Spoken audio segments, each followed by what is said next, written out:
Okay, and down to where I got me a road in here now.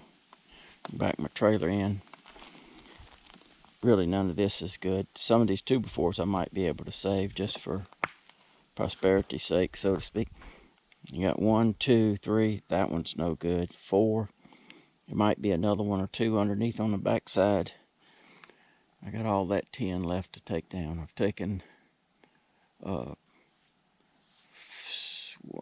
2, 3. I've taken 3 sheets long already, so I've taken like 36 feet already.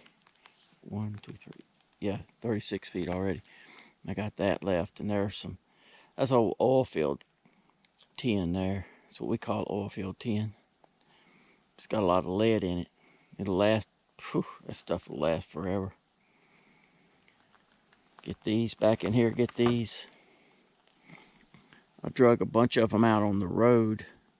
On the pipeline back there. So I got to go around and get them. I've got 4 or 5 back here to get. And then these. And that should just about do what I can save. Tin-wise. Tin and board-wise, I mean. I was able to save a few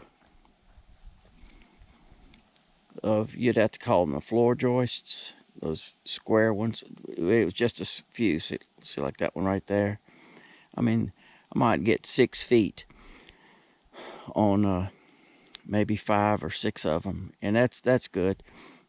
Instead of doing the whole thing, I can just beam across and just say floor 6 feet back, in those notches, right? Instead of doing the whole 12 foot or 20 foot or whatever the center here was, probably 16 foot.